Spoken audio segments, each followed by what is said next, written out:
The most important thing in the world is health, because you have nothing if you're dying. Second thing is family and friends who you love. And the third is money, because it's everything else. The smartest thing the rich people ever did was convince the broke people that money doesn't make you happy. Biggest scam alive, because money is freedom. It's freedom to drive what you want, eat where you want, go where you want. Money is freedom. Money is a bare minimum requirement for happiness, especially if you're a masculine man who wants to outcompete. Then you need money, because money is basically everything. They've convinced people, oh yeah, he has money, but you know, I have friends and family who love me. So do I. People are psyoped into thinking that rich people are somehow lacking somewhere else, and I'm sure some of them are, but not all of them. There are some people that have everything, they're just gonna have to accept it. Some people just have it all. They have friends and family and good relationships and love their kids and a bunch of money. And if that doesn't anger you to get up and make a bunch of money, well, I don't know what will. You're sitting there saying, I want to be rich. You don't even have a plan to get rich. How the are you going to get rich on accident? Nothing good has ever happened on accident. Have you ever met a guy who's just got covered in muscle? He's got a six-pack. You're like, hey bro, how'd you do that? You've been going to the gym. No man, it was just an accident. Oops. No, he built that body purposefully. He did things specifically to get the result he desired. He ate a specific way. He trained a specific amount.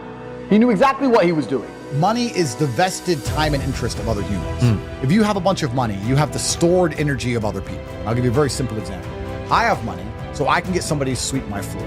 I have their stored time and energy in a note or on a bank balance where I can make them sweep a floor for as many hours as I so choose because I can afford to pay them. It's the stored time and energy of other people. So for evil to be done, it requires the time and energy of humans, and for good to be done, it requires the time and energy of humans. So money is like gunpowder. It can be used for good, it can be used for bad.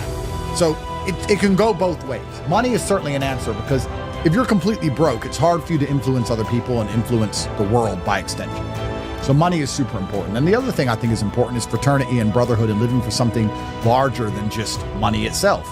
You can go back any point in human history. Sooner or later, it got to a point where it was you and your boys, either your gang, your army, your team, whatever, against them and their boys. And whoever was right was the one who won. And that's all it's ever been. It's all it's ever going to be. It doesn't matter if you go left or right, you need to make money. It doesn't matter if you go up or down, you need to make money. It doesn't matter if you're happy or sad, you need to make money.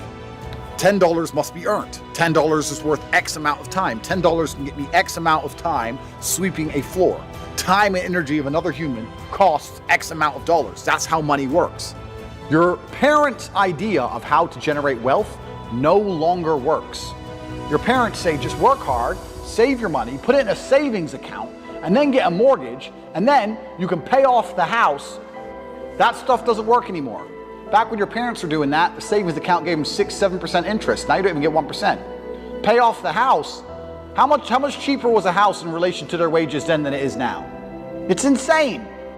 People think rich people are sitting on these huge pools of money, and some of them are, the older ones, but the new generation, the young generation of rich people, they don't have huge sums of money. They just have very fast money coming in all the time. Imagine I said to you, you have $20,000 coming to your bank every single morning, 9 a.m. Every day for the rest of your life. You spend all that money. Every day, you spend that money. You jump on private planes, you buy supercars, you go to the club, you spray champagne everywhere, you do whatever you wanted. Hotel, 5-star suites, bang, bang, bang. You rent a yacht, the money, because it doesn't matter, because next day new money comes. That's rich. Rich is not having a big pool of money. Rich is having money coming all the time. And when the money comes all the time, you're gonna spend it all the time. When you spend it all the time, you're gonna meet new people. And when you meet new people, they're gonna teach you, they're gonna make connections and networks, and they're gonna allow you to make even more money. So now, after spending $20,000 every day, you're in Ibiza, you're on a boat, you're talking to some other millionaire, you find a way you can work together, you start working together, now you make $25,000 every day. But the money's fast. It's coming in, it's coming out quickly. Boom, boom, boom, boom, boom, boom. And the way you get richer is for more and more to turn up each day, not to save more and more in a stagnant pool. In the 60s, you could be a normal man who worked in a factory, an unskilled labor job, and with one wage, you could afford a house, you could afford a car, you could afford to raise a family. Times are good. Times are good. You can't even be normal anymore. To be a winner, you have to be exceptional. You could be a winner as a normal person only 50, 60 years ago. Now the normal people can't even win. If you're a normal person, the number one thing you need is brotherhood. If you think you're going to get through this world by yourself, you don't stand a chance. I'd argue that the normal person who thinks they're so unique and great for no reason is more arrogant than me. because even enough hyenas can kill a lion when it's on its own. Yeah, This is the reality of the real, world. real. You're always going to be more competitive with Brotherhood on your side. You're never going to be competitive as a lone wolf. It doesn't matter how good you are. You'll just be outnumbered. There's massive strength in numbers. So you should be prioritizing your Brotherhood. It's one of the quickest and easiest ways to get rich. It's not hard to work out that if you have 5 people pooling an income and you all trust each other, you can acquire assets quickly. You don't even need to have high incomes. Yeah. If you have 5 men pooling their assets, anything. well, you can buy a Lambo, you buy a house, you can buy something that's going to generate profit. It's not difficult to do if you can find men you can trust. And there's a Muslim guy I knew, and he worked in a chicken and chip shop, a fast food restaurant. He drove a Ferrari. So how do you drive a Ferrari working in a fast food restaurant? He said, well, I have 5 brothers, and we all pool our incomes, and we all live in one house. I said, okay, well, are you married? He goes, yeah, all our wives live in the house and they cook and they clean. They're all in the house cooking and cleaning, and us 5 guys are all out making money. We put our money together, we bought the house, and we bought a second house, and we bought this Ferrari, and we bought that 3rd house. And they all had very normal jobs. The problem with most people in the world today is not that they do a normal thing, it's that they do a normal thing and they don't try to be the best at it. People wake up in the world today now and say, I want to do what feels good, which is the path of hedonism. But often, you're supposed to do things that don't feel good. It doesn't feel good to eat right. It doesn't feel good to train in the gym. It doesn't feel good, but you're supposed to because you're a man. So you can be a barista and you can just make coffees, or you can be a barista that makes the fancy coffees and can turn over all the cups and do like the tricks and all the garbage. We have a man who became a billionaire from salt. Yes. From salt. You can all put salt on, he did it the best. Bam. So the first thing you need to do is get very good at making coffees. That's the first thing you need to do. Be able to do it in a fancy way. Then you need to solicit attention. Well, if you can make coffees in a fancy way, you can hire a videographer, you can then begin to make fancy coffees in a fancy way, and you can make it look good with a finalized product, and you can get a nice video made that's well cut with some fancy music. You can begin to put them on Instagram and solicit people to watch your Instagram page. Now you have attention. How do you then turn that attention into money after you began to show your fancy coffees? Well, you could, let's say, put together a course or an academy or write a book on the magic of coffee or the secrets of coffee. And you would put a mystery on it. Don't say, I'll teach you how to make coffee. No, say the secrets of coffee. And you'd have a link in your Instagram page, and it would be $9, and it would tell people the secrets how to make coffee, for example. You'd start to sell that for $9. You'd make a couple hundred or a couple thousand, not too much, but you continue to make fancy coffees. People continue to go to your Instagram page. You're now selling the secrets of how to make coffee. Then, after people start knowing you as being a barista, you start to make these $9. You have $20,000, $30,000 in the bank. What you can do is launch your own coffee brand. You can go to Alibaba.com, you can find some coffee beans, you can put your face on it because your face is now a recognized brand. You can get your own coffee beans, you can begin to sell them on Instagram. Before you know it, you're making $10,000 or $15,000 a month. You can start to do tours. You can start to put posters on your Instagram or in your Instagram stories saying, I'm gonna do master classes on how to make coffee, 20 people only, $1,000 each at this premium barista specialty coffee shop in London. The coffee shop will allow you to do it for free because they want people to know, get the advertising from you and your brand. You'll charge $1,000 each, that's 20 grand for a day. They teach people how to pour milk in a cup. Boom, you've got a coffee brand, you've got an online school, you're doing seminars, you put in a little bit of effort, now you drive a Ferrari, done. It is that easy to get rich in the world today if you actually try. People say work smart, not hard. Disagree. Work smart and hard, because lots of people are working smart. If you have 5 people working smart and the one who works hardest, he's gonna win. I work smart and hard. I was having a conversation with someone the other day who said, oh yeah, I don't use AI because I'm a club promoter. And I said, if you're in any business in the world today, it doesn't matter if you're a plumber, it doesn't matter if you're a club promoter, it doesn't matter what business you're in, you should be learning how to implement AI because there's gonna be the people who use AI and the people who fail. Yes. Those are the only 2 options. Listen to the club promoter, what do? He said, well, I get guys to book expensive tables at the club because I bring pretty girls to the table. I said, okay.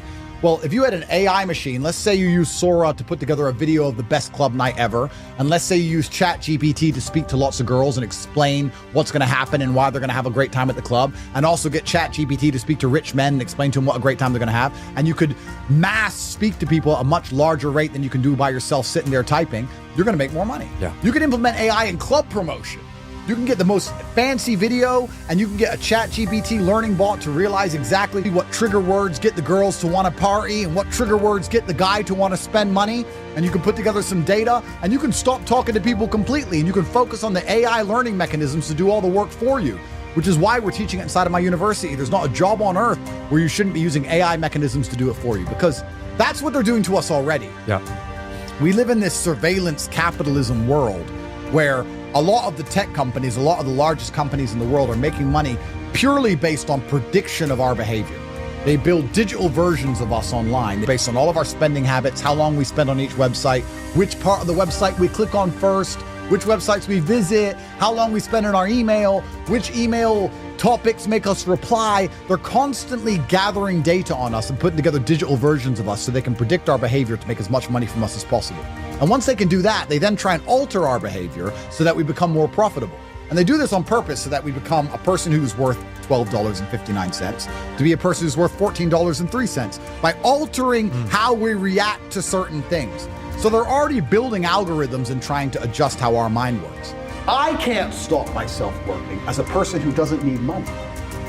And then there's people with no money who don't work. You could give the average man a brand new Ferrari and a road map and a coffee and a full tank of gas and tell him the destination, success.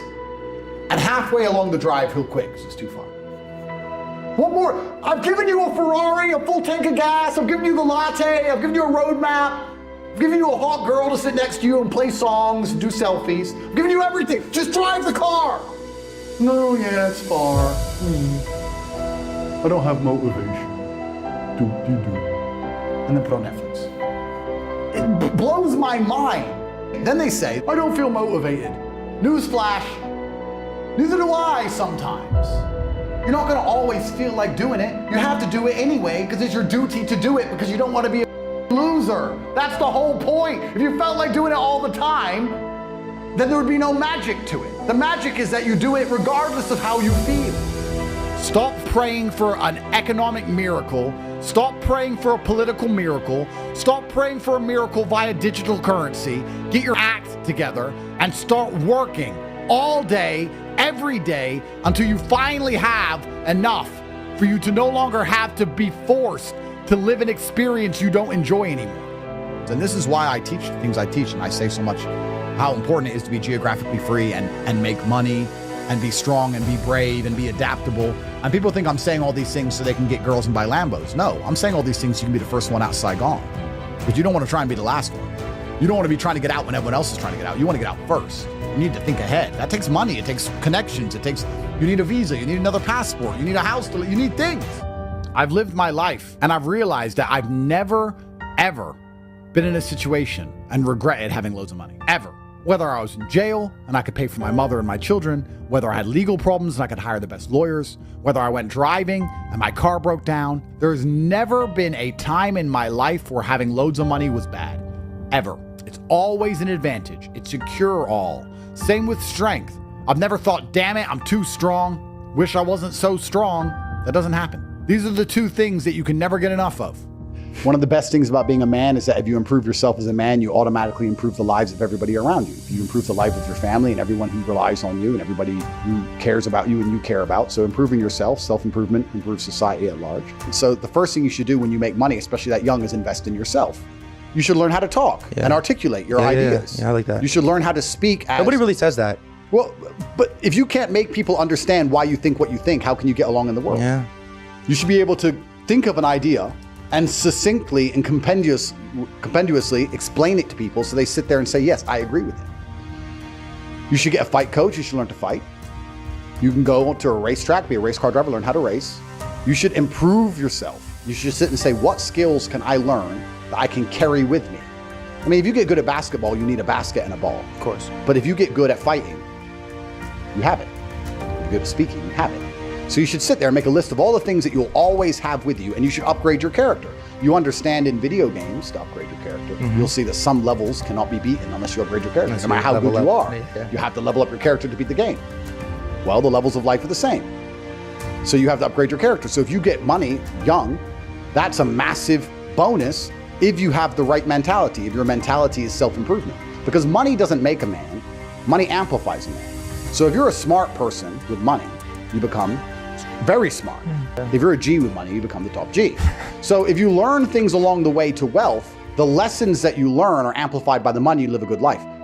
So I think the best mental model as a man is to understand that you cannot be normal, you need to be exceptional, you need to do exceptional things. And if you start to do all these things, they all compound. Everything I've said across all these hours all tie into each other, and you end up in one result. You end up in one place, which is brutal competence, brutal masculine competence. There's nowhere else to be.